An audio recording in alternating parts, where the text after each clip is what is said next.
Yeah, so were you there in November? I was there in November and you put in there. Sorry, you. But you were there. Yeah, now that I know that, I wanted to get that water. Coming up.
Turn that volume up some. Is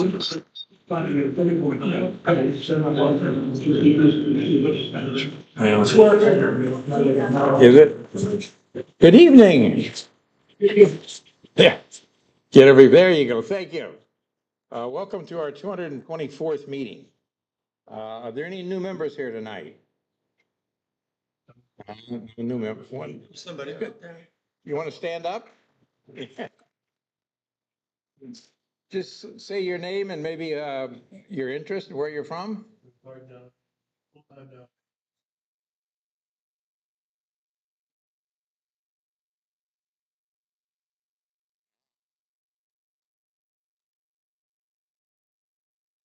Should find a few compadres here for wildlife photography. Anybody else new? I saw another hand go off. You're volunteering, huh? Go ahead. Stand up. Tell us your name. Don't be bashful.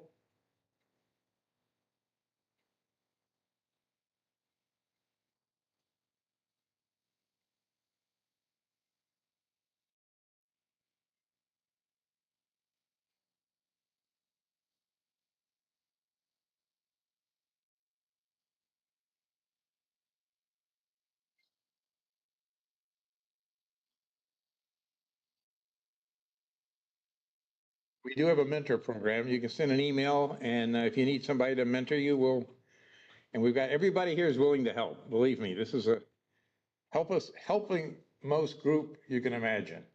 Are there any visitors here tonight? No visitors. Okay.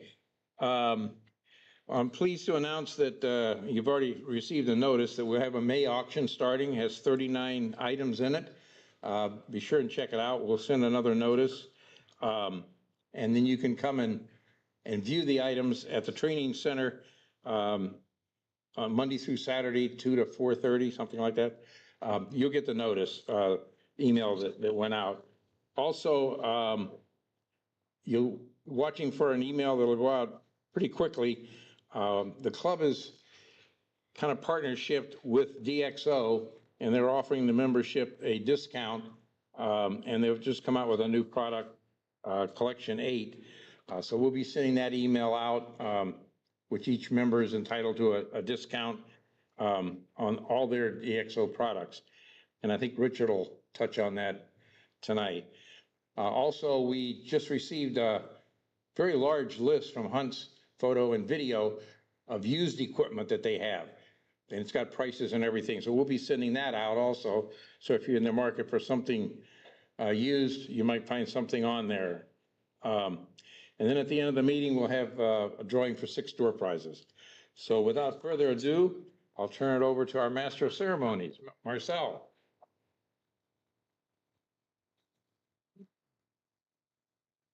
Well, thank you very much. That's the first standing ovation I ever got. Welcome, everybody. Jim's going to give us some information regarding a forthcoming Saturday outing.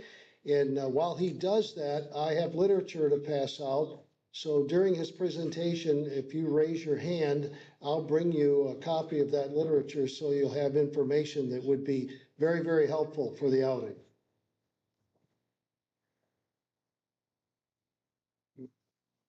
Hang on, don't do that just yet.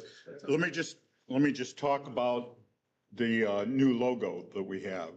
So this is the new logo that we're changing to. Over time, one of the goals has been to get new members. So we have 2 tonight. But the issue always has been if you're out and about, people ask, what's DPI-SIG? And DPI-SIG's a little hard to explain, but that's part of our history. So you can see the DPI-SIG is still in the logo, but it's been downplayed, and it's, taking the rest of our name, which is Naples Digital Photography Club, and making it a major part of it. And so we are also producing their 3-inch patches that are iron-on patches that you'll be able to put on whatever you want to put it on, a hat, shirt, your jacket, whatever. And, basically it's to get, when we're out and about, word of mouth, people see it and then ask, and You won't have to explain what DPI-SIG is anymore, hopefully. Okay, Don, we're like a little crazy here because Malin's not here and we are doing a bunch of crazy stuff. There's gotta be an HDMI cable. Yeah. It's right here. But you gotta go to, hang on.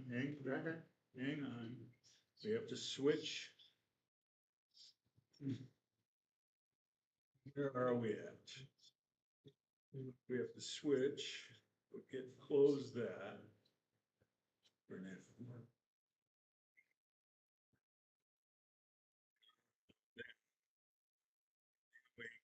To this one.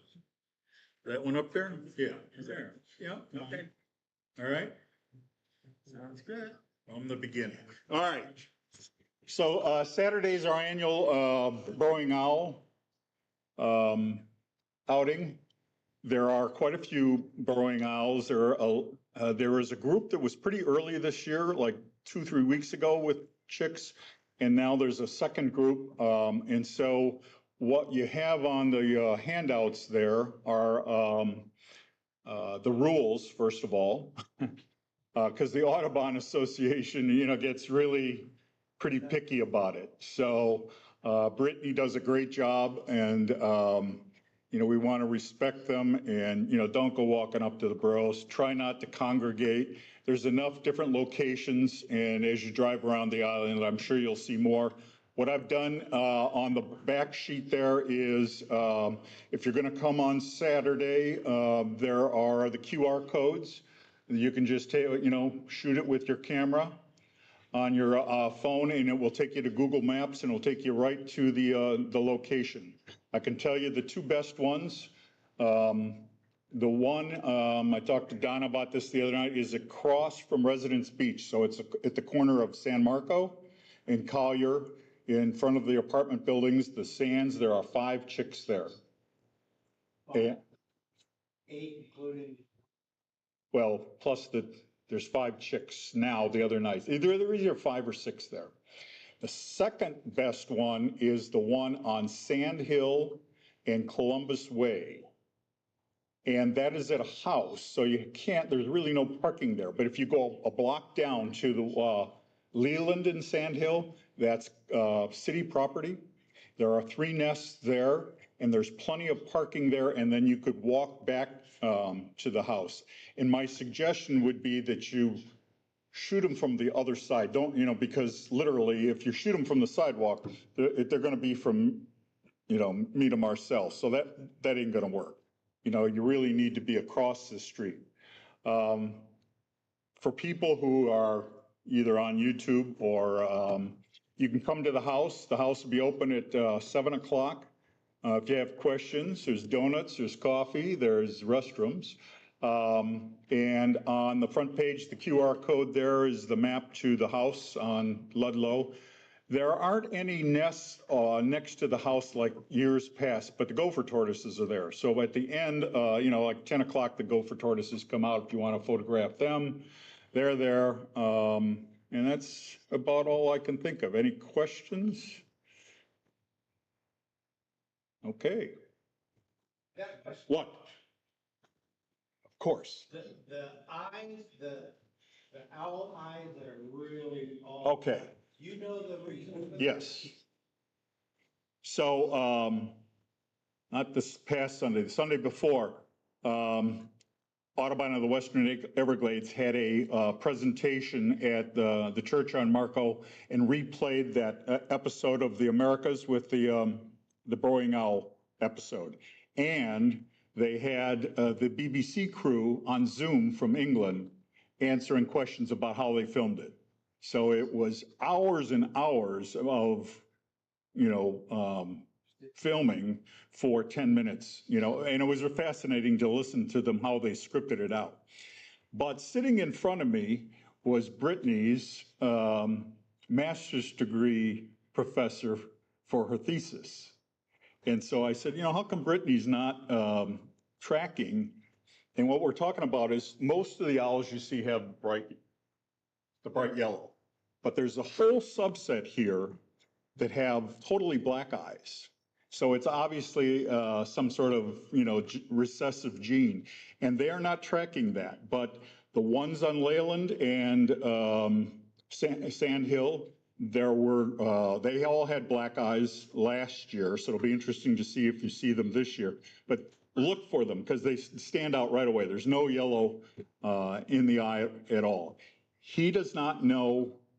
He said only the black eyes occur in Marco and Cape Coral. They do not occur on the east coast of Florida. There are no owls over there with the all black eyes. So it's some sort of recessive gene, but probably related to the environment over here. Okay, and both eyes blind and just one eye blind. And it's And some of them just a little tiny bits of gold in the eye. not, Yep, yeah. All right, thank you. yep. Chris, You can go to the next slide. is female, but has a lot of the male coloring. And she's really hard to spot, but she's there. It's just freaky if you want to get a photo. Yeah, I will tell you that the ones at Barfield and Hawaii, which is across from the preserve that Bert so kindly worked to get past. In the morning, first thing, if you're there first thing in the morning, the eagles are sometimes there. And both of the eaglets have fledged. Sometimes one of the eaglets is still there. Sometimes the mom or the dad are there. So if you go there at 7 o'clock, it's right behind the Publix. Sometimes the eagle is there. And across the street at the corner by the church there, those chicks have fledged and they're great for flight shots. So that and the Addison and Inlet thing are great for flight shots because the chicks there have all fledged. Chip. Will they be bacon bread? Cinnamon rolls on Saturday. That's all I got. I found it interesting. I wondered why in high school I always had black eyes. They're blue now. You didn't get that, did you? Wasn't very funny, was it? For me, Yeah, it was just my great. mom made me wear bow ties. Yeah, you had a lot of black eyes with a bow tie. Okay, next up is Chuck Flume, 3 smartphone tips. Take it away.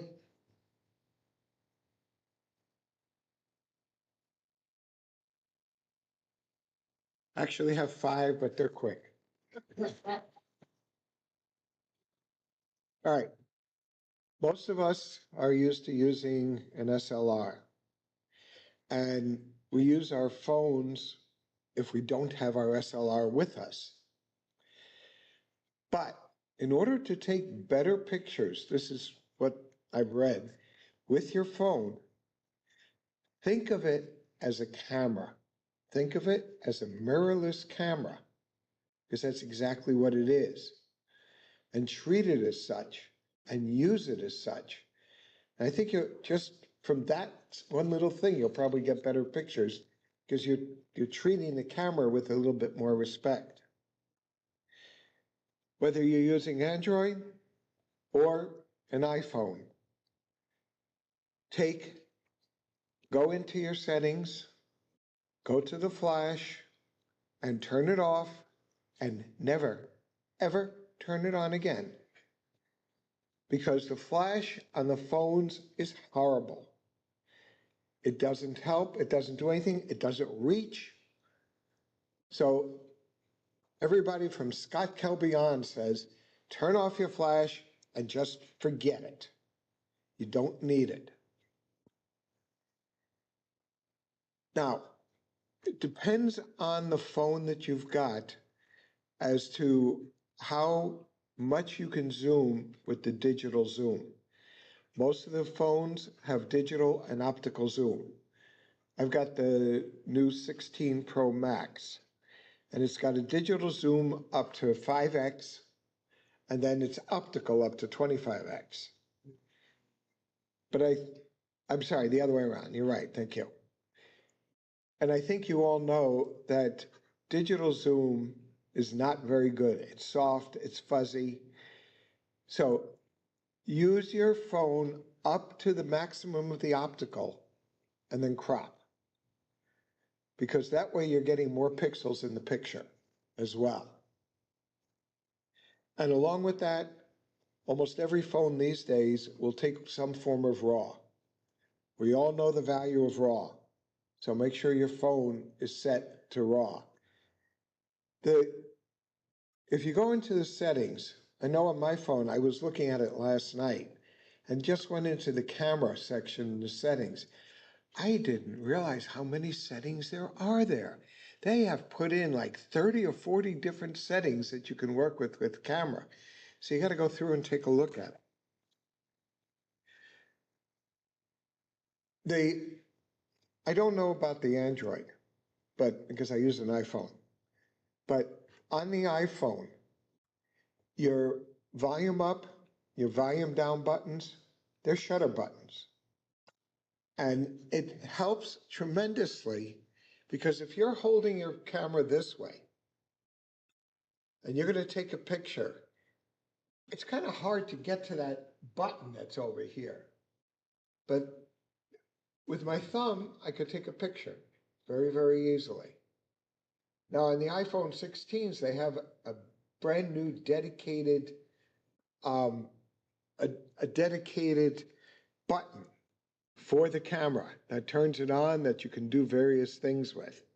I'm still kind of learning that as to what you can do with it. You know, pressing it, sliding your finger along it makes different changes. So like you can change the aperture on your phone, so on with it. Any questions? Okay, good. Androids are the same. Yes, Bob. Other thing, charge, always charge. Charge it. Clean the lens. Yes, clean your lenses.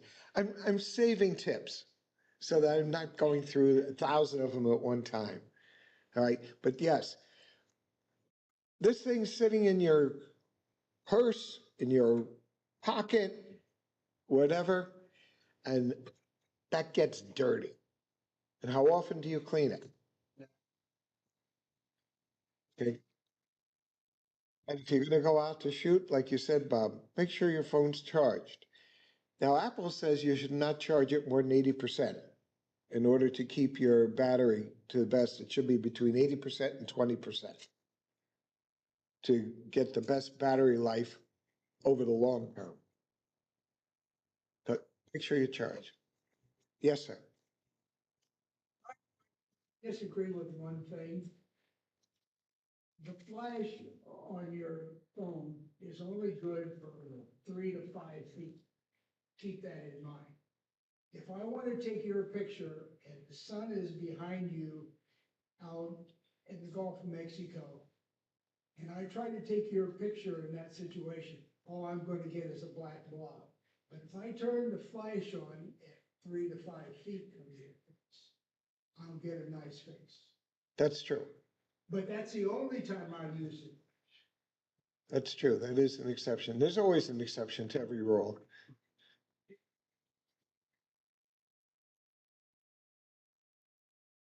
No, if it's backlit, the face will be dark.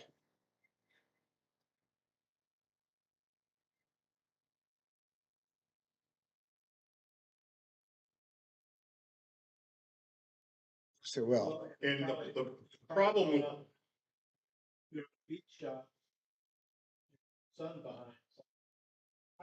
Some girls from, I don't know where they were from, they were teenagers, but not from Florida, and they were trying to take some pictures, and they were getting nothing. And I was sitting on the ground with my camera, taking some waves coming in, the sun was setting. And I showed them how to do it, and they got good pictures. You go on a date after that? I was about 60 years old. so, and Martin, that's the problem. Like last night, we did a beach shoot. And, you know, the gal is in her, she was graduating from med school. And, you know, you're either gonna expose for the sunset or you're gonna expose for the person. And so that's the value of the flash, you know, so as when we were shooting last night, you're exposing for the sunset and then you're compensating with the flash. Yeah, but you're gonna get, on the iPhone, you're gonna get one or the other. You won't get both. Okay, thank you.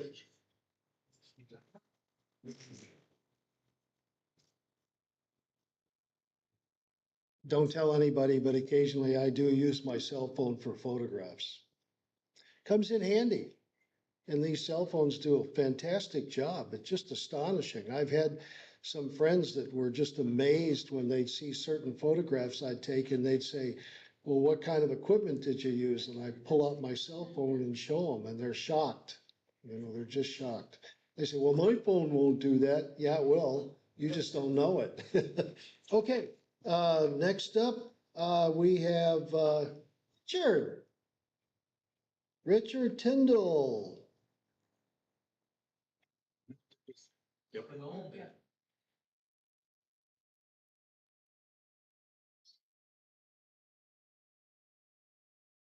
Kind of a quiet night tonight. Boy, you all are very quiet tonight. No, now would be the time. Do I have a clicker? I have a clicker. Are you gonna click for me? No, but I'll let you use my clicker. Cool. Well, are we having fun? That's good. You don't look like it, but you know, I'm willing to accept that fact. M&Ms, we're testing at M&Ms. First off, welcome. I hope you enjoy your meeting with us. That's to the new lady in the back of the room. You gotta always flirt with the ladies, so. We're gonna talk about DxO. How many of you heard of it? How many of you used it? How many of you like it? Well, I'm with the minority there. I like it. I'm a fan.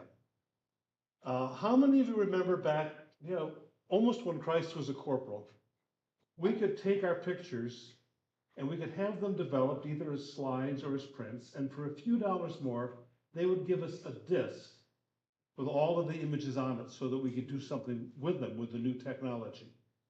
That was in the 90s. It's during the 90s in Germany that the company that would become Nick Software was formed. It was in Hamburg, I believe. And about the same time, the company that would become DxO was forming in Paris. And those evolved with those of us who were just beginning to play with digital. At that time, I was involved in some publications, and when we decided or learned that we could take digital images and not have to have photographs scanned and separate plates made, our cost for doing a publication went right through the floor. So guess what? We learned how to use digital. Now, I've been using Photoshop since version 2. That's when it came out and you could use it on the PCs. Before then, it was only an Apple product. And that opened up a whole new world for me. And so I was playing with digitals back in the day, before I could shoot digital. Now, shooting digital, for all extents and purposes, happened in about 2004. What else happened in 2004? My daughter graduated from high school. That long. That's when I got my D70. That's when you got your D70. That's also when DPI-SIG was formed. So right there along the cutting edge. So let's move on to the next slide. Oh, I've got the clicker. You got it. That button? No, not that To the button. right. That button? No, not that one. That one. You know, this sucker's got 7 buttons on it. Almost as bad as my phone. things have come along and technology, when it works, has led us down a merry path. We can do all kinds of things we couldn't even dream of. I mean, after all, we have, some of you on your wrists, a clock and a watch that's better than anything Dick Tracy had. You do remember Dick Tracy? Yeah, yellow raincoat, funny hat. Anyway, so this is the good stuff, and we want to play with it a little bit. And we're tonight going to talk about this set of programs. The first one is an offshoot. It's currently a separate company from the DxO that we know, but it is part of the forerunner and the thing that began. It's the first of the DxO products that I used. And then we're going to look at the set that's now out that we have our discount for. And by the way, for those of you who haven't figured it out, 20% is like 20 cents on the dollar. This works for me. I like discounts. So DxO Mark, anybody use that? This one's free. You all should be using it. You can click on it, and what they do is test lenses and sensors and in combinations and give you some idea of how they work together. They have started out in the medical profession. They've moved on to cameras like we've used, and now most of their emphasis is on cell phones. These suckers that are trying to put the rest of us out of a hobby. I clicked on it and said I wanted to look on SLRs. I wanted to look at those by Nikon, and it gave me this list. And there you can see at the top the Nikon D850, which is the toy I'm currently playing with, and it rates it. And it talks about its overall score. It gives it 100. 100 sounds good.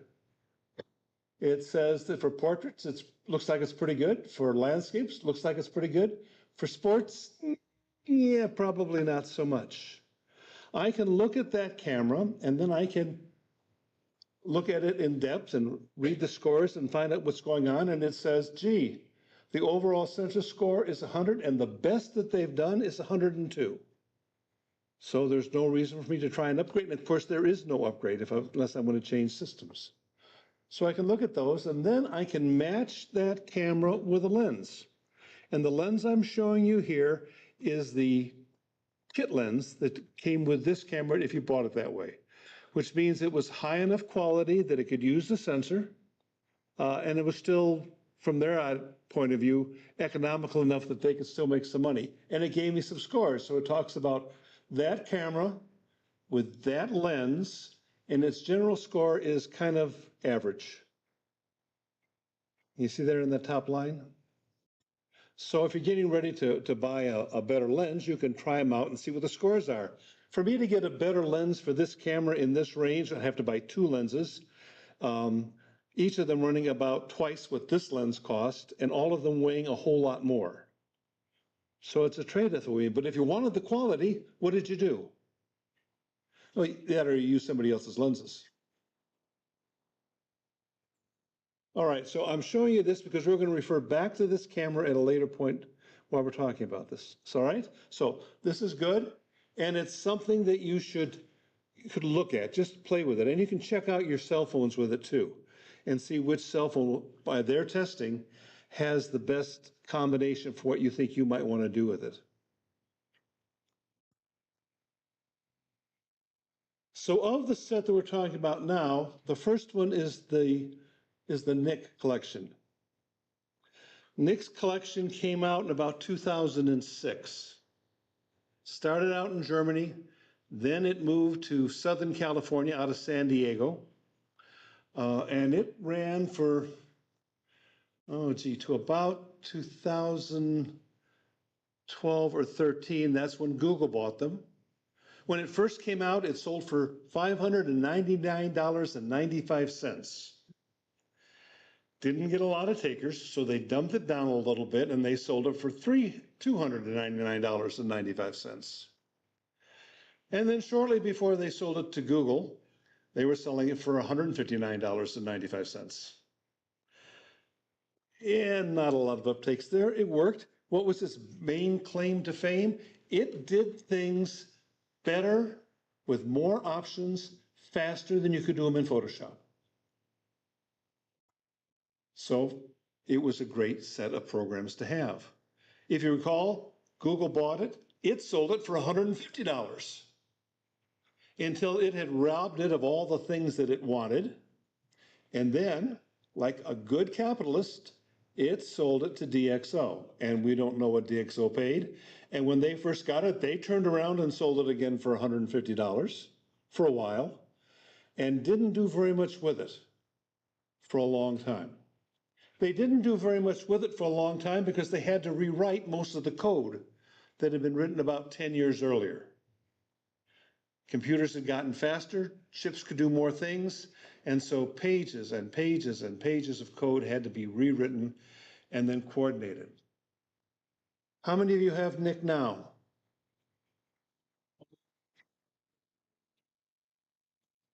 Well, I guess I have all versions. I'm only running 3 right now.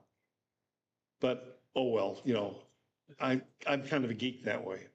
So let's look at them. The first one is color effects. Color effects is basically a program that allows you to adjust the colors and do various computations and adjustments based on color. For example, when it goes to its contrasting, it works with color contrast.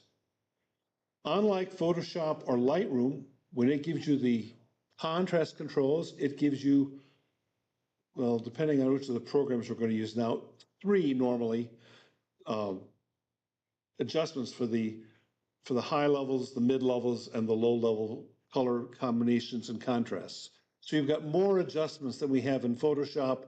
I'm going to zoom on one. I know nothing about Capture One, so those of you who use that can tell me whether or not that works or not. Its big claim to fame, and what I've used it for the most, and it has just a hands down reputation, is Silver Effects Pro. And Silver Effects, I'm sorry, they've renamed it Silver Effects, is designed to allow you to do just about everything that you could have possibly done with all of the film selections back in the day and all of the adjustments, if you were a master in the darkroom, you could pull off. And it is marvelous if you really understand black and white. How many of you really understand black and white? And the answer is, duh. But you can get some really outstanding examples. It, for example, has 41 different pre-arranged grain patterns based on the actual film that you can then adjust in all directions. 41 different grains. Damn. I thought we were supposed to get rid of that stuff, but no. They want 41 of it. And if you're really into black and white, that's really a great thing. You can take those patterns, do the picture like you want, pick the amount of contrast you want, add the amount of grain, and then once you've got the grain from the film you love, you can adjust it up and down. I realized the other day that when I'm looking at black and white, what I really like are the pictures that were made with triacs. How many of you ever shot triac? Yeah, the blacks were black, the grays were gray. This was neat stuff. So they've got the Triax film grain in there, and you can copy that. I've never been able to get the black and whites quite right, but hey, it's a great program and it'll work. Analog Effects basically takes whatever you shot with your picture and then adjusts it like you would do back in the day when you had to actually focus and set things up and tilt your camera back and forth, and that's what it does. Viveza works on tonal things. When it does its contrast, it does the same, highlights, midtones, and darks, but instead of playing with the colors, it does with the tonal contrast. So it gives you all of those adjustments. So what you're seeing now is you've got this ability to make anything just about the way you want it to be. If you could just figure out what it was you wanted. Kind of sounds like dating, doesn't it? Anyway, Define is a denoise program. I haven't used Define in years. Why? Because I've got all these other marvelous noise programs, but it's there and it works. Tree Sharpener is like the sharpening you do in Lightroom or in Adobe Camera Raw. It's the sharpening you do to try and make your raw images look like they were taken by somebody who knew what they were doing. Because remember, all raw images come out kind of fuzzy. So pre-sharpen was to get them up to a point where you could look at them and feel good about them and then do something. And then sharpening for output is when you got all done and you got ready to print it or put it up on the web or do whatever you're gonna do with it, that's when you sharpen it there. And of course, you've been told that you only sharpen once at the end.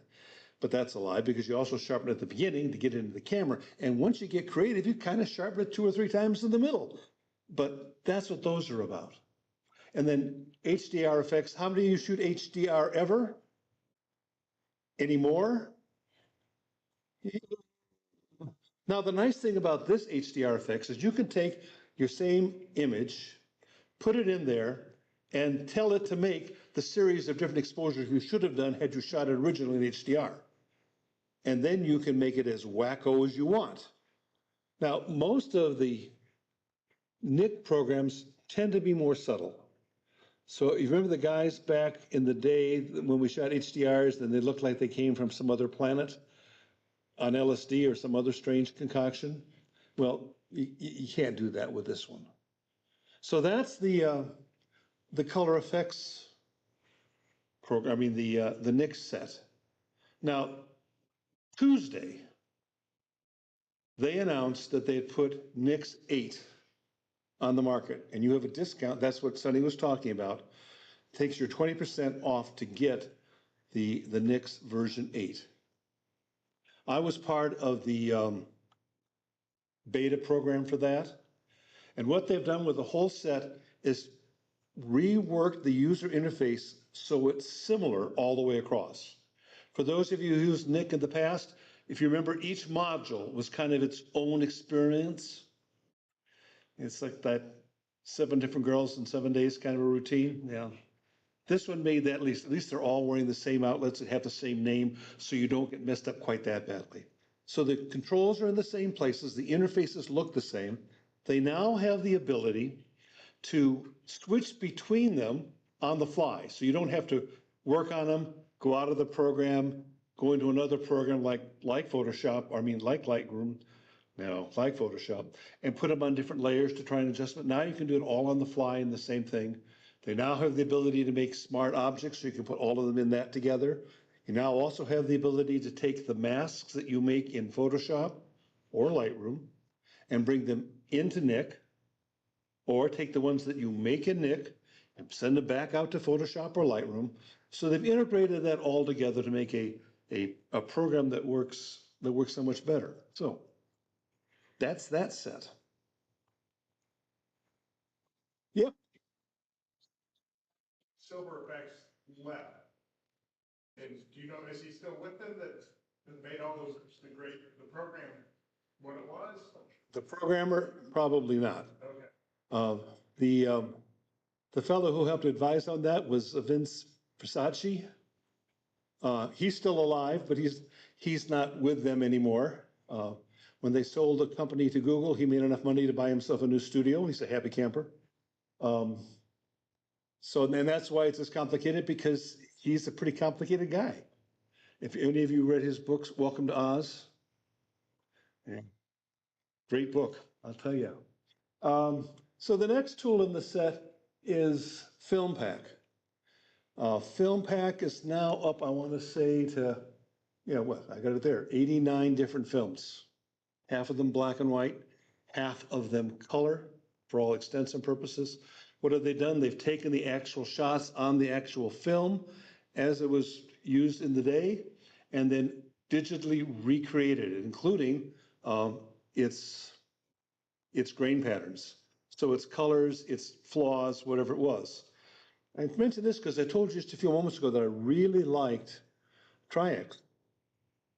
So I can go in here and find Tri-X and put it on my photograph, and it looks a whole lot more like what I remember a black and white photograph should look like.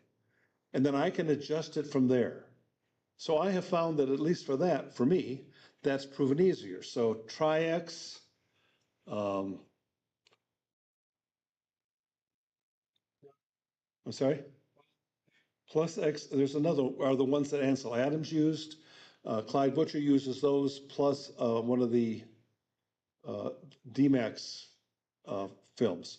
So they're in there, and you can shoot those out, and they'll look like your heroes. Now, what does this matter? Well, if you shot color before, and you always like the look of whatever, you can recreate that by going in and picking the film.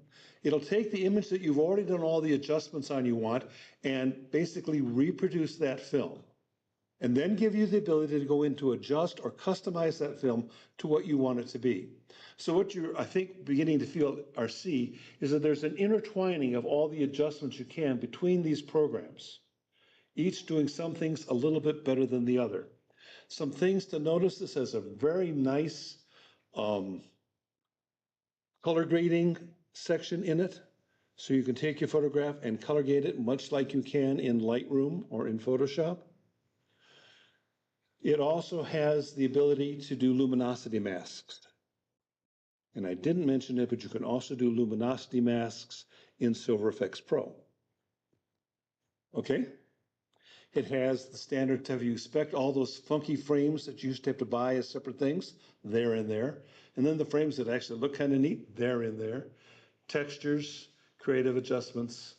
The film grain adjustments in this program, from what I can tell, are as good as Real Grain. Any of you used Real Grain? Real Grain is another $300 program that simulates grain in various films. And this seems to do pretty much as well. And then Viewpoint. Viewpoint is a program that allows you to adjust how you're looking at the camera, how that's taking the picture. It twists images sideways and up and down and tilts it and moves it up. It can also take meshes and change the focus and the size of the pixels in the picture. For example, you've got someone with their hand sticking out. You know how the hand always looks so big and yucky? Well, you can use this program and you can draw that hand back down to a size that looks normal. Our brains adjust to that, right? You know, that's why these cameras are better than these cameras. Because it says that hand's too big, I'm going to make it littler. So you can do that with this program as well. By the way, all of these are single purchase items. None of them are subscriptions. Of course, you have to pay for upgrades, but oh well, you know, into every life. Yes. So in Lightroom, you adjust perspective, like when you, like that first picture, Yep. left, you have the trees or whatever those are leaning in. Yeah, Yes. yeah. And I've had, you know, trees that are doing that, and I can kind of I can straighten them up, but when I straighten them up, I also crop him, which I don't necessarily want to do. And I'm just wondering if this could control perspectives. Well, here's one of those ugly little facets there. This can do it, and I think it does a nicer job, but it can't fill in those parts that it cropped off. And DxO has opted not to do AI. So it means the AI adjustments that you have in Photoshop, On One, Capture One, and Photoshop do not exist in the DxO suite. So no. But it is pretty clever otherwise. So this is, see how he's stretching the balloons by changing the grid. You can do some of that in Photoshop, but this has more points, more flexibility. So it's pretty neat. Now, Pure Raw. Pure Raw is, actually, I think it's probably my favorite of the whole suite that have come out. This gives you the ability from another program or standing alone, and all these, by the way, stand on their own. They either work as part of Lightroom, Photoshop, On One, Capture One, Affinity, whatever you've got, they kind of work as plugins, but they'll also work on their own. So with this program, you can go in and adjust or allow the program to use each of those modules for your particular camera and your particular lens, make the adjustments. And part of what they do there is they've worked it out. So you know how your lenses oftentimes will have a fall off, they'll be sharp in the center, and then they kind of fall off to the sides. And then if you use some of the programs that try to adjust that, it kind of figures out, well, this is the median in between, and we'll make it all there mathematically. What DxO has done is actually has charted the lens all the way around, and it sharpens the corners differently than it sharpens the center than it does in the midpoint. So it brings all that into focus really, really well. When it does its adjustments, it takes the lens, if it's a zoom lens, it does it at all of the, well, most of the focal lengths, does it at all of the f-stops, and makes the various adjustments so that when you get that fringing, that vignetting that goes on the outside, it just takes those away. It knows where it's getting dark, how much it's getting dark, and that just goes away. So with this program, you run it ahead of time on your raw photograph. It brings all of those in, and then it applies the noise reduction. And I'm here to share with you that DxO probably has the best noise reduction out there. And I know that's a personal opinion, and like all of you, I've got one too. But that seems to be the status on that thing. So this is a really neat program, and I use it a lot. In it, you have the choice to go ahead and make the adjustments for the lens and the image, how much you want of each of the things, which means you spend some more time under the hood tinkering with the motor. Or you can just plug it in and say, do it instantly, and it'll take what it thinks your lens and your camera with that shot and just applies the amount of noise it thinks it needs to have reduced and the amount of sharpening and other things, and just does it pretty much instantaneously.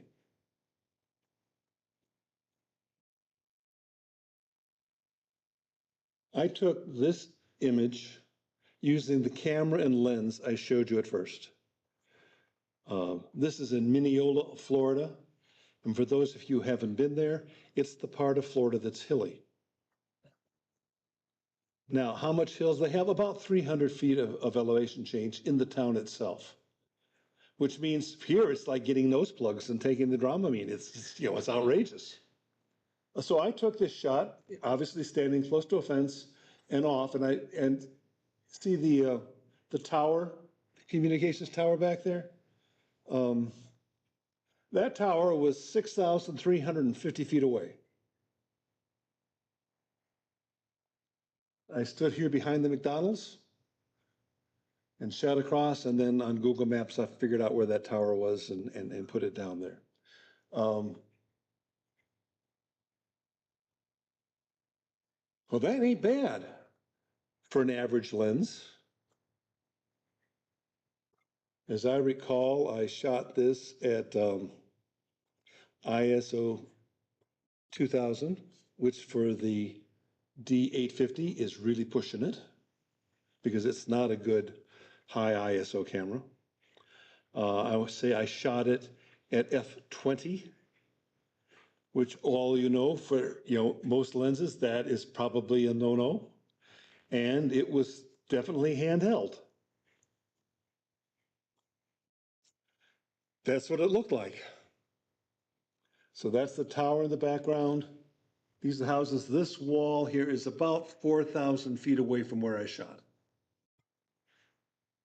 Well, I guess we know where that one goes, right? It's not going in the contest. Without making any adjustments, just running it in its, do what you think it should do. This is the image it came up with. So it sharpened it, took out the noise, it adjusted the lens to be the best that that lens could be on that camera, in their engineer's opinion. And that took maybe a half a minute. I don't think, maybe. So there's the difference. Which one would you rather take home? Now, of course, I probably could have gotten something a little bit closer if I spent another $4,000 on lenses and set up a tripod and waited until the sun was right and prayed to my pagan gods and maybe gotten something.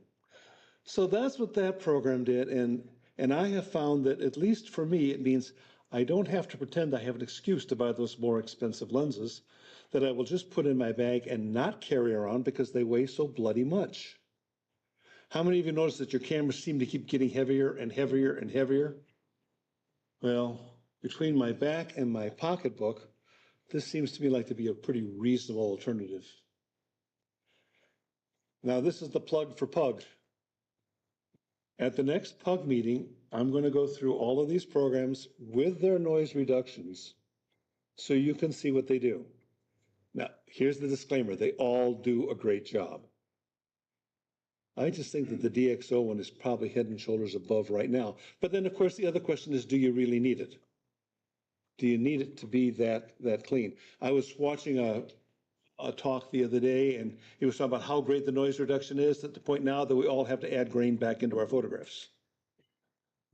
So at the PUG meeting, I'll talk about that too. So here becomes how am I doing on time? You tell them.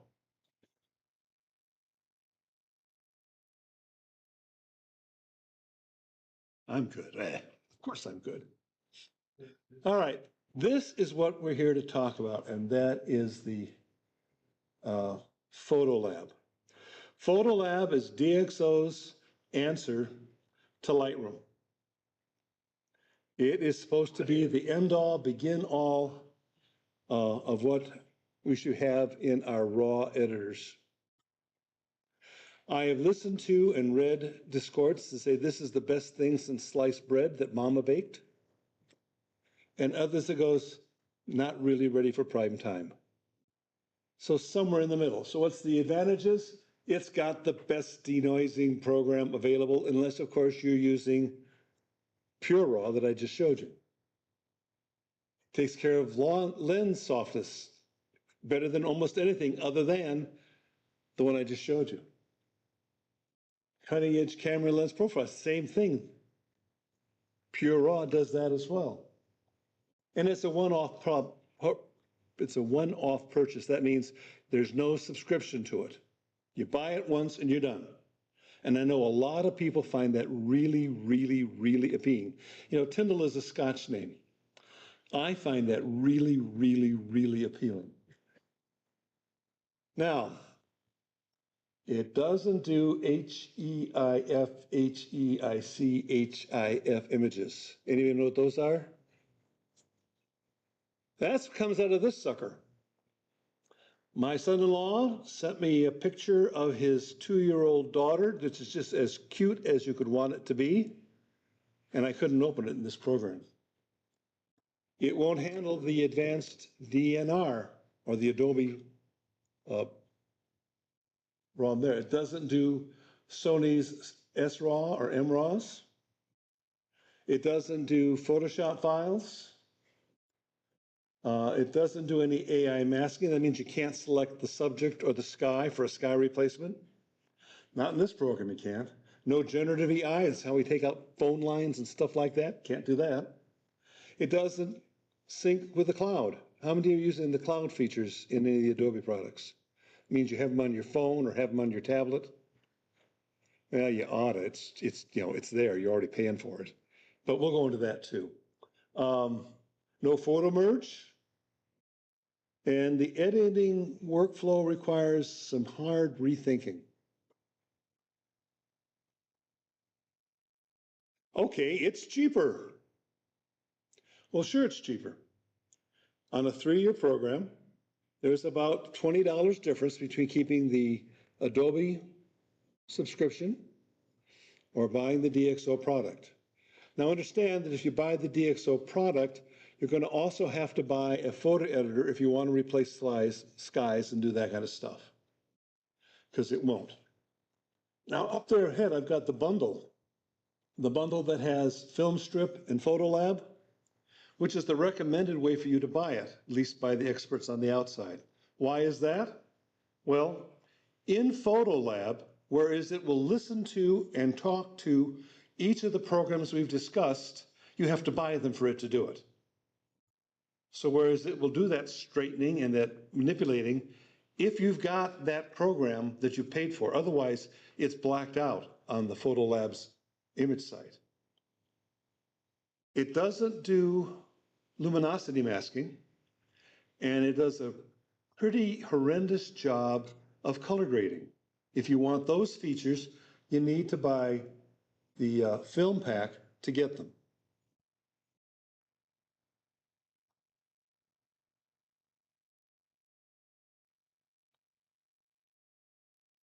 All right, so I've decided I'm not going to pay Adobe any more of that money. I'm going to keep what I've got. What happens to your images? You get to keep your Lightroom file managing program. That'll still work.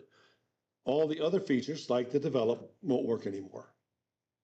Edits that you have made using the develop program will show up on your thumbnails, and you can take those images and export them to your new program, but you can't go back and change them because they can't get to their catalogs. So the other problem with Photolab is that its file managing program, where you can actually look at the pictures, is much more similar to Adobe Bridge than it is to Lightroom. Which is to say, not only does it not show any of those formats that I listed at the beginning, it also doesn't show things that are in folders. So if I've got a folder system where I have a folder inside a series of pictures, and I'll look at the sets of images from that first folder, if there's a subfolder, it'll just be a subfolder. I'll have to click on it to go into it. So it has a fairly cumbersome, I think, out-of-date interface. And I'm telling you all this because I really love the product. But I don't want to have you buy it and then say, shh, Richard, what were you drinking? Cloud syncing, like I said, for some of us, that's important. And those of you who've gotten into shooting your pictures, having them go to the cloud so you don't have to download them and then being able to take care of them later, ain't gonna happen. Now, what does it do nice? Well, you know, the reality is if you use it and learn how to use it, it does a marvelous job for what it can do. It does those things really well. You can rebuild the interface to make it look like whatever you want. When you first get it out, it looks kind of foreign. And it also does the highlights, midtones, shadows, and the black sliders. Black and white points are harder to do. You can do the white point pretty easily. The black point, you have to go into curves and use it as you would in Photoshop or in Lightroom. It doesn't stretch for panoramas. If you don't do that, it's not a problem. It renames things. So that means you're going to get to talk a different language. And of course, it costs money. This is the current pricing. So Pure Raw, $120. Photolab, $230. Filmback, $140. Nik Collection, $160. There are bundled specials. I can go back to that for you. Did you want to catch that, Bob? Did you want to take a picture of that?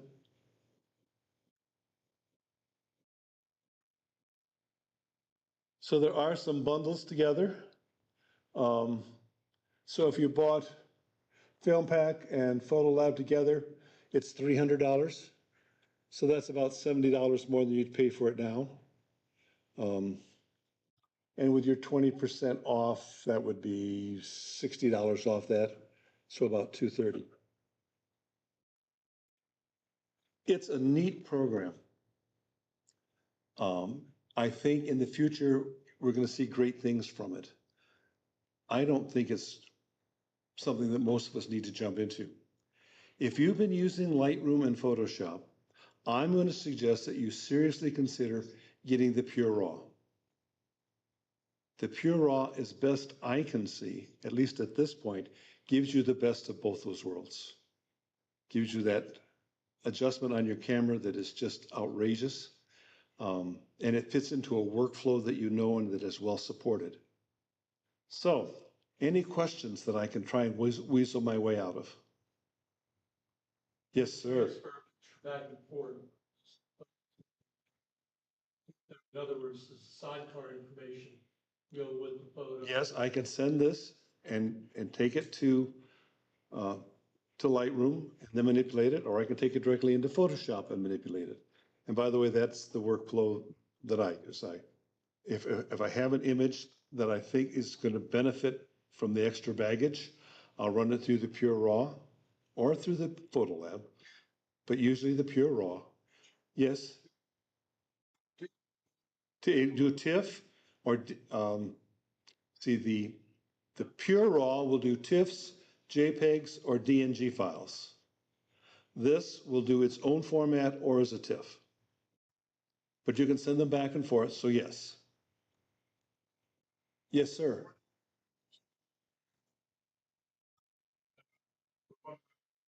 Everything but the Nik. The Nik is not one of the bundles. So there's the sets themselves, and there's the bundles. the first module you're talking about that's actually free. Yeah. For rated cameras and, DxO Mark. yeah, does it also rate lens? And I'm most curious about some of my lenses, what's the sweet spot, particular aperture that's the best? We can go back to it on mine. It said that the sweet spot for my camera with that lens was I want to say 30 or 35, and I want to say 5.6 is what I think it was for it. But that's the sweet point for my lens and sensor combination. Get that for free? Free, yeah. And that's DxO, whatever did I say it was, DxOMark.com. Sure.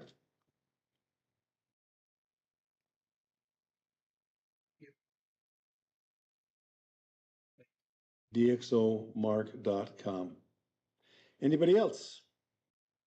And you, this we ordered through their site and there's a discount code that we're getting or we have? Well, you've gotten it once, you're gonna get it again in the next few days. And it gives you a 20% discount on their product line. So if you're not playing with it and you have something burning in your pocket, I would get the Pure Raw and I would get the Nick. I think between the two, you've got the best combination, personally. If you do a lot of architectural work, then the Pure View, what's it called? The Viewpoint. If you do a lot of that kind of work, where you have to straighten up lines and angles, it saves hours of work. Now, a lot of the stuff you can do in Photoshop or the other editors, if you're talented with them and willing to take the time, these add a few more bells and whistles and tend to be very fast. So it's engineered well. Anyone else? Say it again. No, the grains are in both. In the silver effect, the grains are separate pull downs, irrespective of what the films are. In the film pack, the grains are associated with the camera itself, but then you can adjust them in all. You can adjust how much, how little, the size of the grains, the intensity of the grain. Gives you a lot of flexibility. Well, thank you all very much and good luck. That's the remote. I need the remote. Should be sitting right there. I can't. All right, Jim Robillard is back with us. He's going to give us the ins and outs of Topaz Photo AI.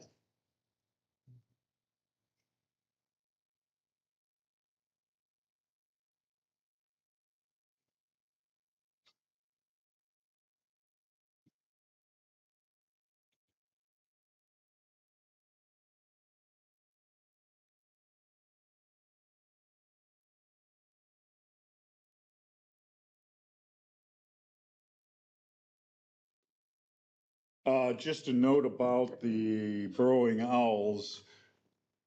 For the first people that come to the house, I'm not shooting on Saturday. So if you have a Canon mirrorless, there's 100 to 500 and a 200 to 800 sitting there that you can borrow. So who shoots with Canon mirrorless? Anybody? Oh, a lot of people. Well, first come, first serve. I know. You just got to bring them back. No, I'm gonna do this from up here, if you can help me get it up there. Get it on paper for it. Yeah, well, we're not, because we're gonna do actually a lot. Okay, how many people have, the two Topaz products? How many have the new Photo AI?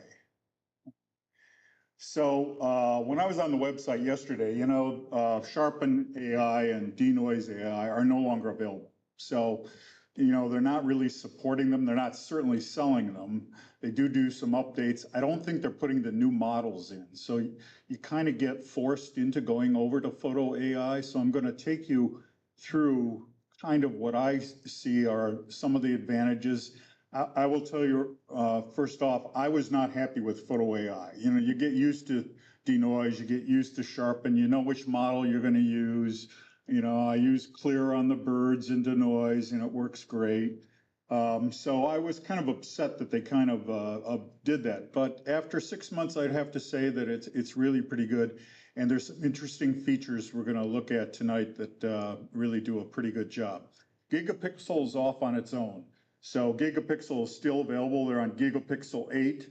Although in Photo AI, you'll see that there is an upscale version, but I tend to use a Gigapixel for when I'm printing because it has more latitude. You can blow it up bigger. I think it does a better job. But if you crop in heavily on your image, the upscale feature right in Photo AI is handy to have, so you don't have to go out to a special program. So let's take a look. We're going to do a demo. This is a picture that Chip got me out to see the snail kites at Harns Marsh. And as you can see here, it's not a very good picture. So we're going to do, if we can figure out how to get to Photoshop or Lightroom. Well, here's Lightroom. There's the picture. Actually, this is the picture. So it's a pretty bad picture.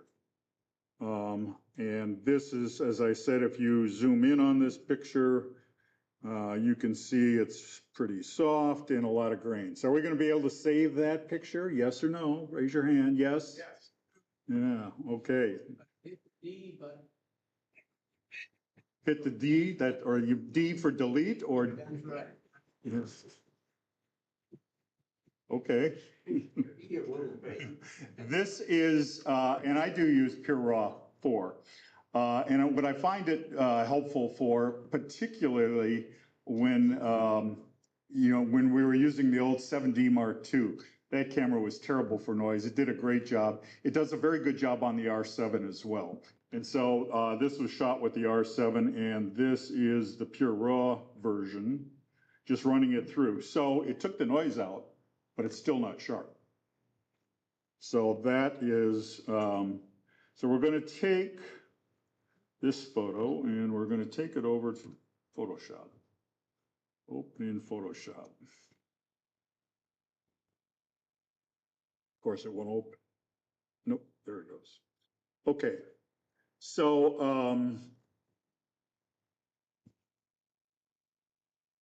under the filters are the topaz. And so you can see I still have denoise and sharpen, but this is the interface that comes up for Photo AI. How are we doing on people over there? Okay. I have Photo AI and I like it a lot. I use it constantly, but I don't understand why you have to take it over to Photoshop. I don't need to. I'll show you why. You don't, but I'll show you why in a minute. So it suggests down here some suggestions. So it's saying upscale because we cropped in a lot, denoise, and so, we'll run just denoise. And so, the thing that was confusing to me before is you don't have all the different models. You just have normal, strong, and extreme. And you can see it's suggesting strong here. And you can see it did a preview there. So it looks pretty much like with that photo we looked at with Pure Raw 4. It still is not a sharp photo. So now we can apply sharpen. And it's going to come back and it's suggesting standard, but I know that there's motion blur in there, so we can select the motion blur. And now it's getting pretty good. You can see on the screen there, it's still a little soft around the beak and the eyes. Natural sometimes is a little stronger, but it really didn't do it there. So what I want, the one that I found that is really interesting is super focus. So super focus. We're gonna hit super focus, and it takes a fairly powerful computer, and you're gonna see us rendering down there the blue line. And it's gonna come back, and you have the ability to do it locally, which we're probably gonna do tonight rather than do it on a cloud. But it will render this out, and you will see that it'll sharpen it pretty good. Well, hang on, you gotta wait for it to do its thing. Hopefully it'll do its thing. Well, I am. I usually super focus on faces quite often, and I've had some pretty blurry faces. That's what you get. There's your ring result. Oh, wow. And so this is the reason why I do it in Photoshop.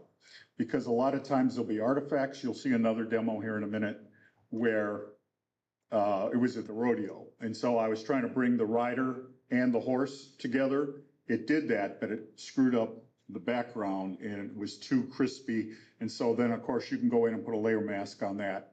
You know, you could probably do that in Lightroom as well, but it's just easier in Photoshop. So that's why. But so there's the difference.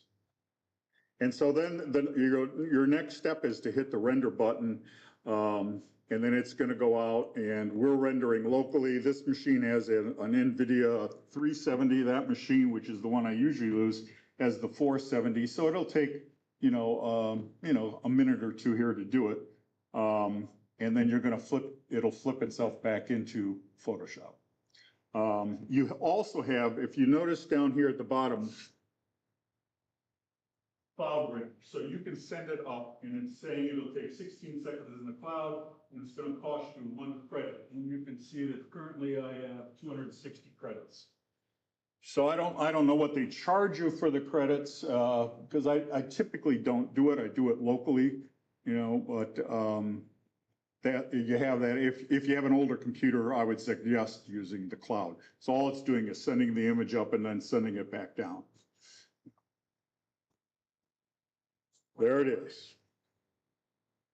So that's the difference. Now you'll see if we zoom out on this, that it's screwed up. It does screw up.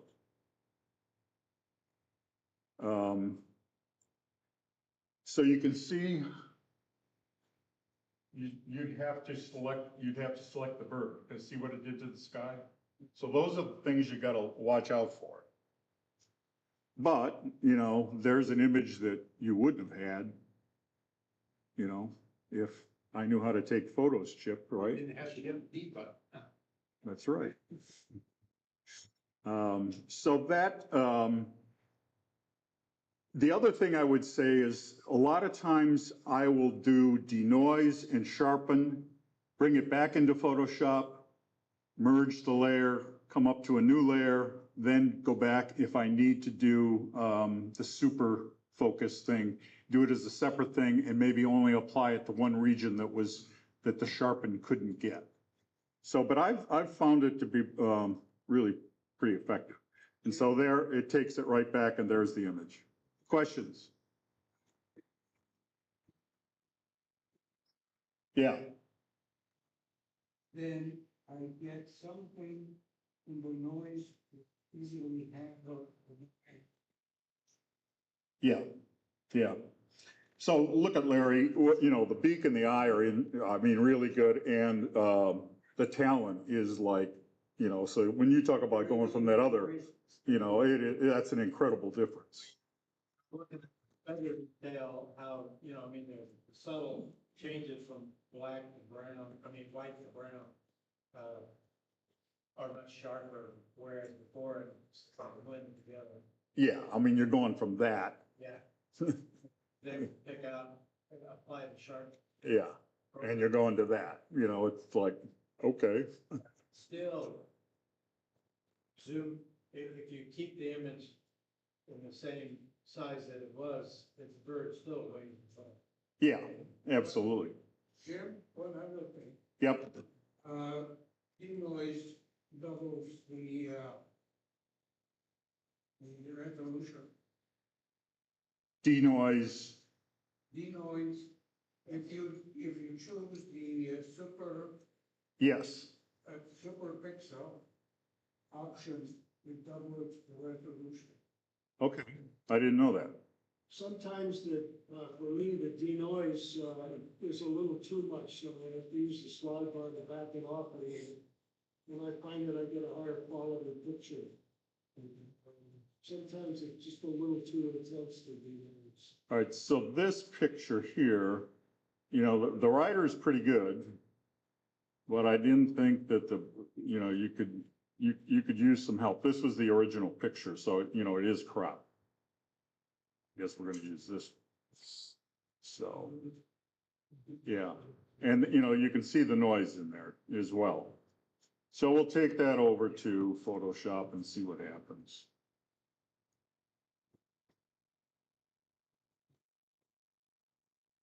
And I would say that on that other one, the ISO was 6,400 on that. But a lot of times when we were shooting Chip, we were at 12,800. You know, because you're shooting them around 7 o'clock right at sunrise when they're hunting. You know, you're up at, you know, 1,000 or 1,600th of a second. So your ISO's way up there. These were shot, what were these shot at?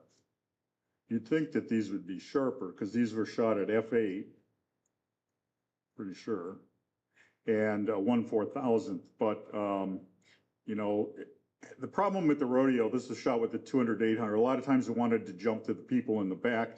It had trouble staying on the rider, you know, so a lot of times the horse would be just slightly out of focus. So same thing, you know, we'll do, oh, we don't want to go there. We want to go and duplicate the layer. And we'll go, and this time I think you'll see that the sharpen does a pretty good job on the horse. But if you use the super focus, that's where you get into this problem. So it analyzes, it goes through and analyzes, and it suggests. Sometimes it doesn't always get, it says recover faces, we don't need to do that. So for instance, it's not showing sharpen here as one of its suggestions. So we'll run the denoise first in preview mode. And so it takes out the noise right away.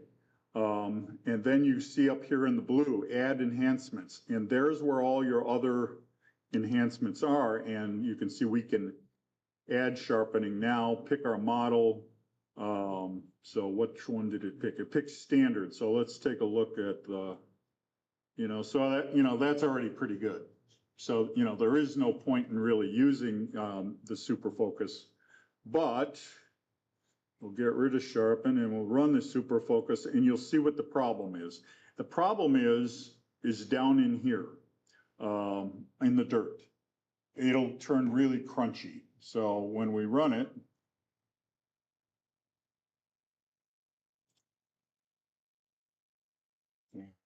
takes a few seconds to run, or actually minutes, depending on the computer.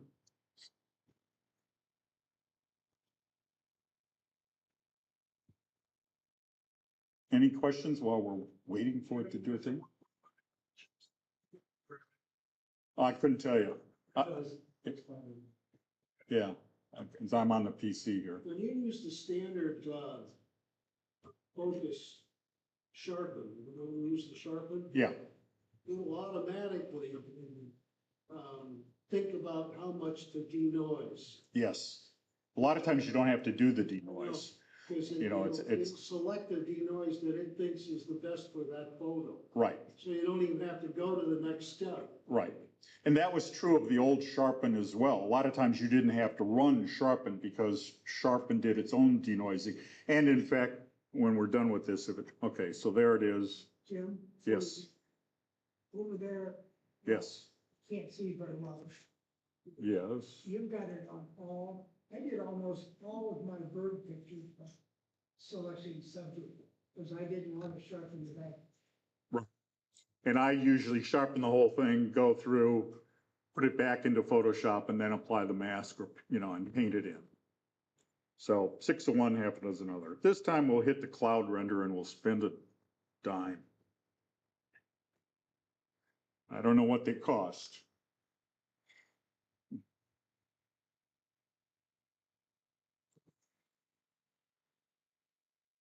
I don't know, Richard. The program is $199 now. And I have not seen something where there's, you would think that, maybe it's a petrol thing, like every month you get an extra 100, but I've had this for quite a while and I haven't seen it started at 300 and we're down to whatever, 280. Lightroom does that, but I don't think that Tobas does. I think you have to go back and buy. What's it doing when it hits the cloud? Is there some monster Yes. computer up there? That Yes. does it in 10 seconds? Yeah. God. Yeah. So, it's got to go up to the cloud. It's processed. It's really good if you don't have a newer computer. If you have a new computer, you're fine. Is the weak link. Right. Is it GPU or CPU? Depending on the- It's GPU. So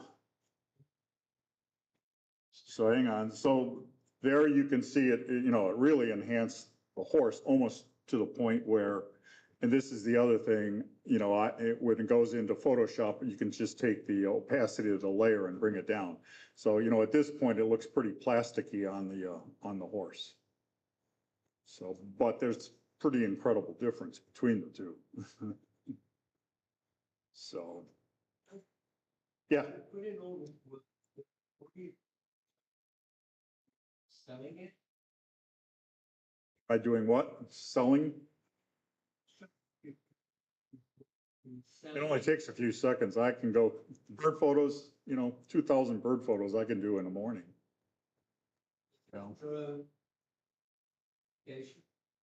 Yeah, well, they go on the website. There's a big website.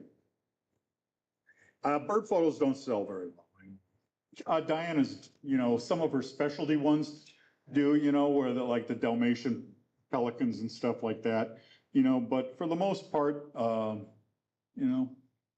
you don't sell any, much stock photography. Yeah, like 1, 2. There you go. And I sold about 35 images. So you can see that, look at the difference of, look at the difference here.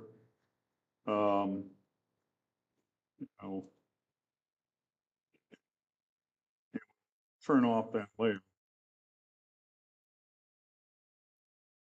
So, there's quite a bit of difference, but it's probably too much, so that you can just go in and take the, cut that layer down to whatever. Yeah. Oops, we moved the layer. So let's see if we can get back to the, where's PowerPoint? How are we doing with the people over there in YouTube land? No idea. No idea.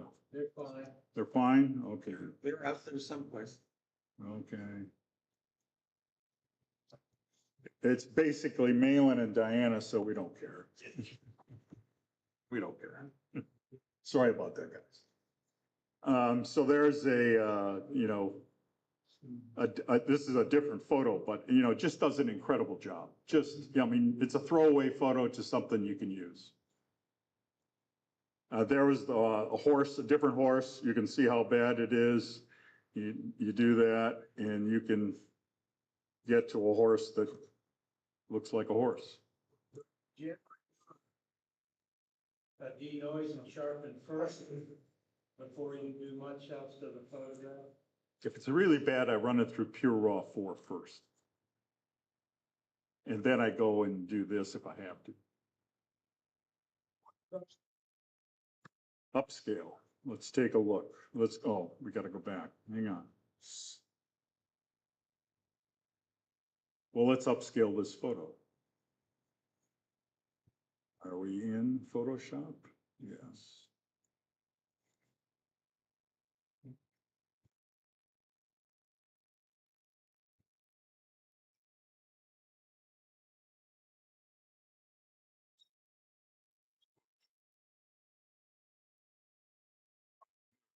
All right, so let's get rid of that layer.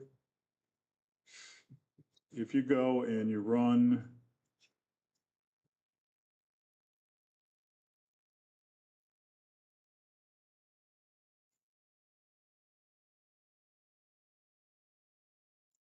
The thing I don't like about upscale is it doesn't do as good a job telling you the dimensions as gigapixel does. It has really nothing to do. So here's upscale. And so, you know, it has the pixel dimensions, but if you remember, and you can certainly change it to inches, but you remember in gigapixel, you have 2x, 4x, 6x, and you can go in and you can also put in custom dimensions. So if you're printing and you say, I want a 20 by 30, you can put in 20 by 30, and then it'll upscale to 20 by 30.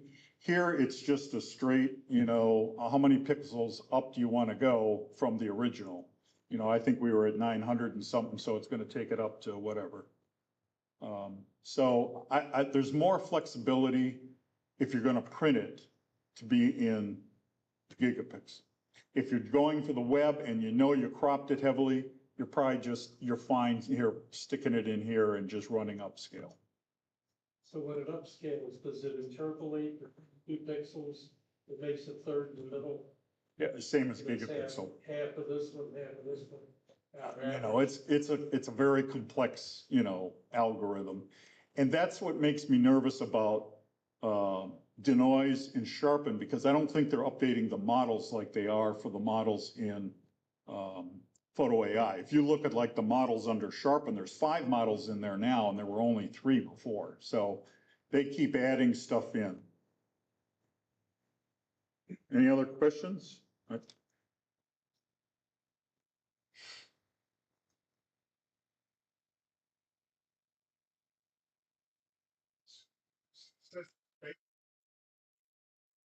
Yeah, yeah, it is. You know, and who knows where they're going with that. So there's the difference between the person, you can see and there, you know, I just selected the horse, got rid of see how crunchy it got? And then just go back to the original. And you do have the ability to, you know, play with, you know, the sharp, you know, don't forget, it's suggesting everything here. So you can actually fine tune it some more. Like if it doesn't come back as like you thought it would in motion blur, you can go to this slider and up the strength. But, you know, what I would suggest is when you get the picture back into whether it's Photoshop or Lightroom, because you can do this out of Lightroom just as well. I'll show you that in a minute. You got to look for artifacts. You know, it's not perfect by a long shot. This is selecting the subject. It does a pretty good job of selecting the subject, but it doesn't always do it right, so you may have to augment it. What is the difference in the boot here? I mean, yeah.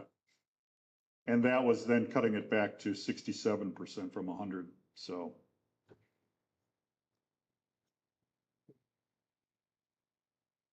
So yeah, there was a difference there. So we went from that, that's the final picture. Yeah, there.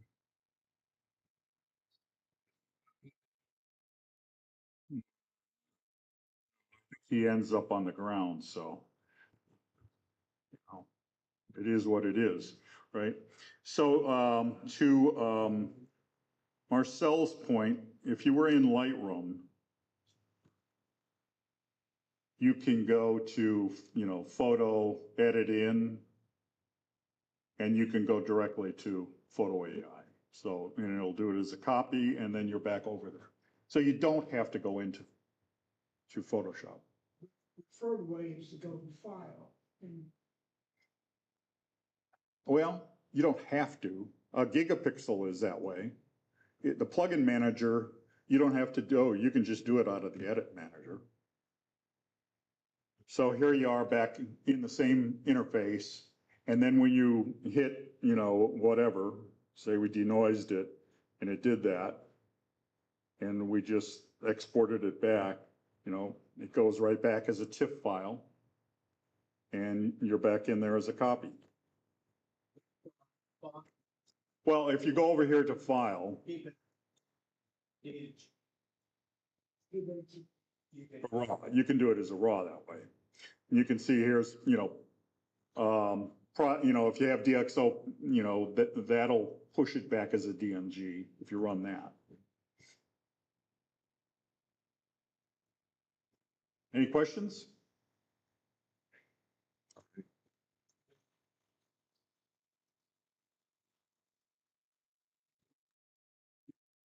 There goes the hard drive. For anybody that's new here, and you haven't used these different programs, they're all today very, very user-friendly. So for instance, what you've seen, if you're new to us, this should not intimidate you, because if you tried to use this, it'll step you through the process and you'll find, my gosh, it's amazingly simple. It's just not that complicated. I can remember many years ago when I first started getting involved in Photoshop, it was so overwhelming for me that after a period of time, I just quit and said, I'll never learn it. And then all of a sudden it just clicked. But these programs today are not like that. They're not confusing at all. They're very, very simple. I think, is it break time? Let me take a peek here. I think we are. Yeah, it is. It's break time. All right, let's take 10, 15 minutes. So it is.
Well, that software you use, what was the name?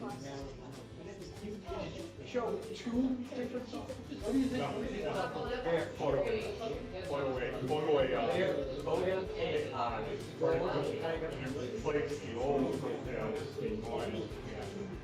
Yeah, I haven't used any of those. So if you go on the website now, that's all it's actually.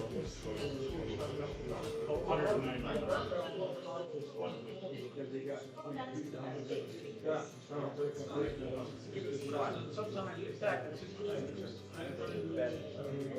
snail. Like belt. They're bad. So they're a problem. And mine looks the same, you can fix it. No, I don't know that. I use Photoshop. No, yeah, Photo AI. Yeah. Yes, I met a young lady, a veterinarian, who was doing a lot of research on it. That's sort of just what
super read. Super read.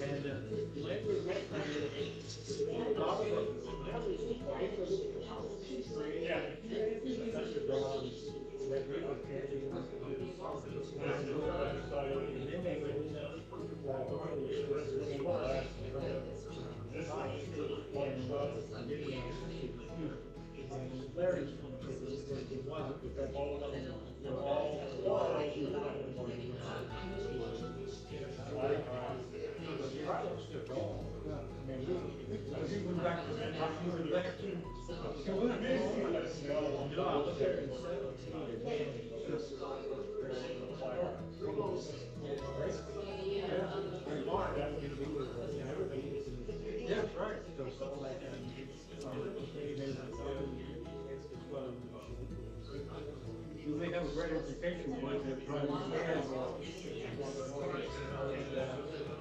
Ernesto, our Cuba connection, everybody and the price position and all that. Either they're not, but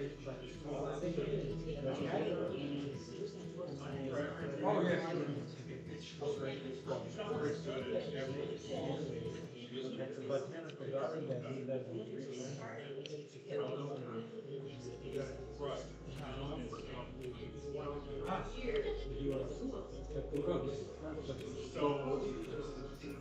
Very confident. Speaks to him. I should.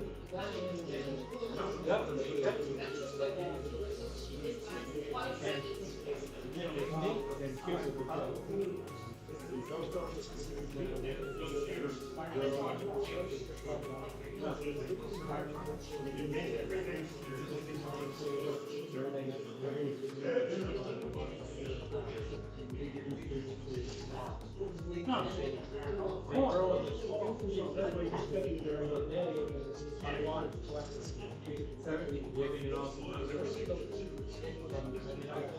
I've driven in there on the road, you're free, so the next thing you do, your buggy's in 2 foot of water.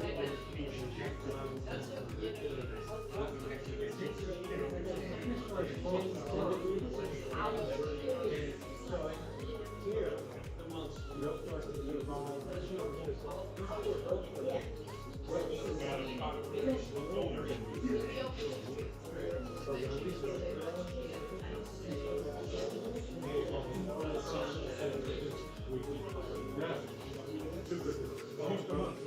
have a burly, big old burly, and they would, growing on. And,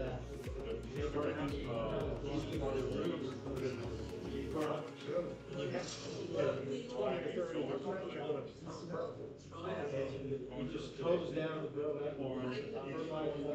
and you're picture where you just follow these ghosts for.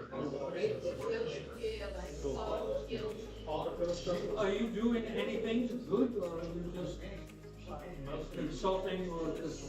I did that job last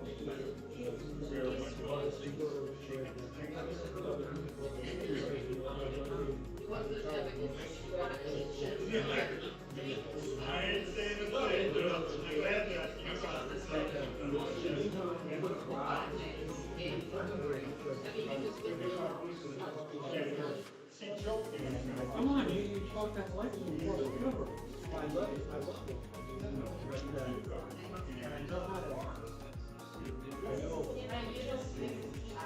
Blue sliders, but I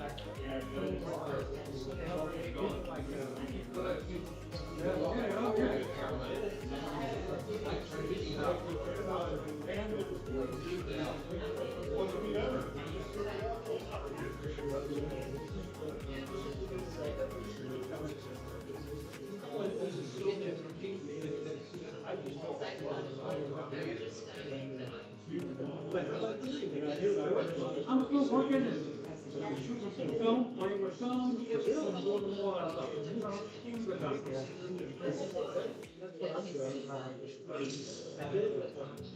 every year I have coming in to oh, I did sell them all. This is Larry's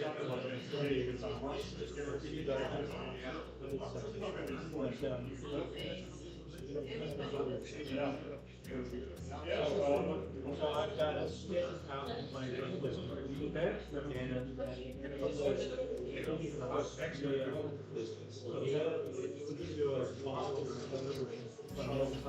just take it to the side of the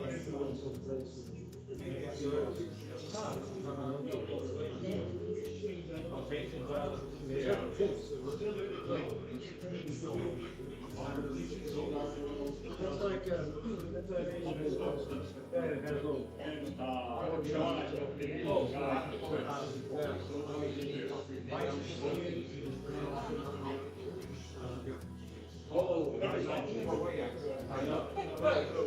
You have all these little feeders hidden, you know, and I had one that wasn't quite hidden,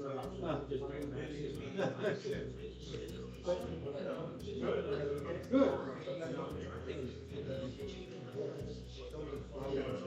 So you're probably going to compete on it, don't want to PT. No, still going to PT. No, you know,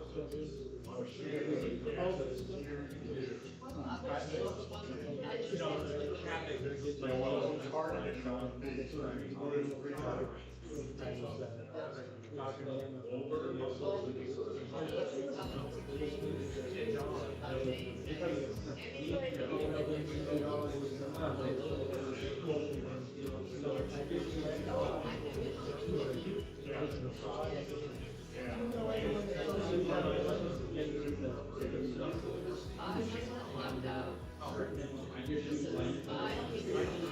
Well, the other one is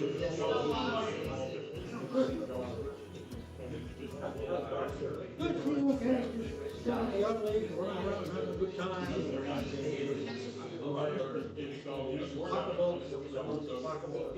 Other jewelry and stuff like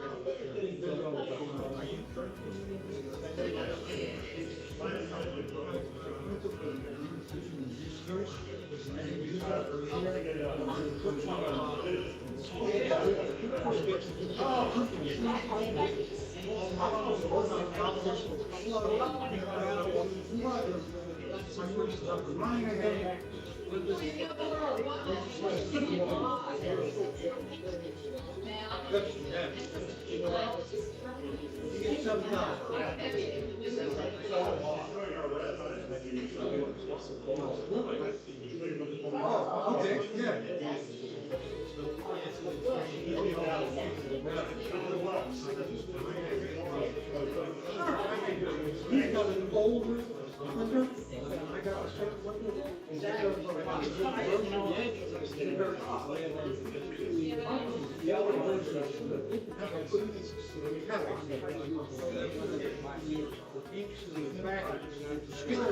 seal around all the time. Nozzles would dry up. Yes. The best way to clean your printer. Index. Index. Take the index without a volume.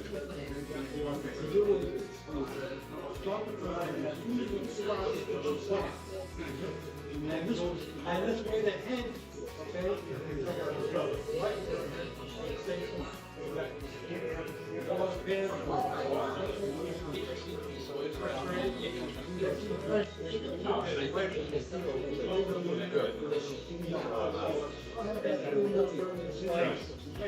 Ready? All right, everybody, we're ready. We want to get out of here on time tonight. So we're going to go right into the April theme slideshow. And then following that, we'll have the drawing for the prizes. And tonight, as I've said in the past, Sonny is going to auction off his Lamborghini at no reserve. So, okay. We're going to start the April theme slideshow. Here we go. See, we have sound.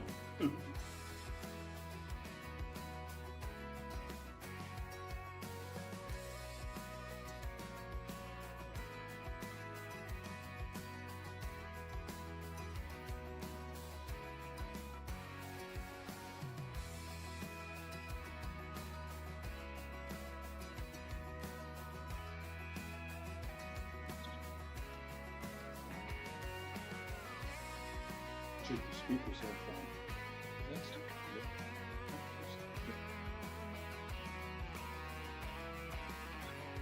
Barely. The signal's there. So it's just not turn loud. it up, pull it up. Can you turn up the sound over there? So which one it is, we'll see it. Okay, we'll try. Let's go back and start this slide. I will, Yeah. once we get the video.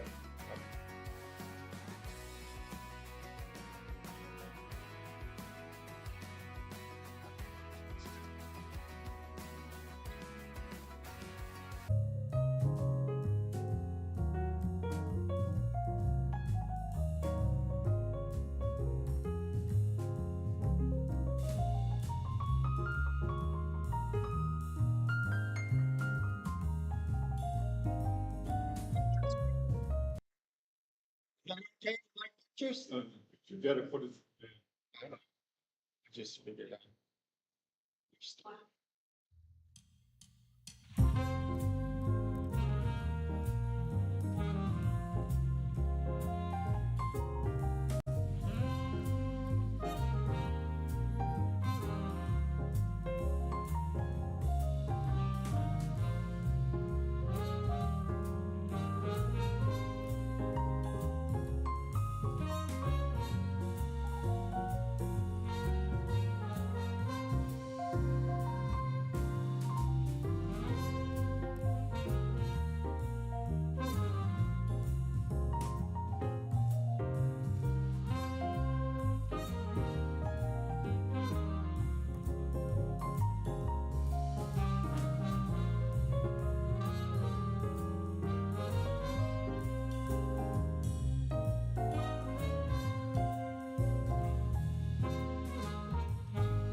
great fun, but I enjoyed the music. The last 2 minutes. All right, we're gonna have the drawing. Here we go. Turn the lights off.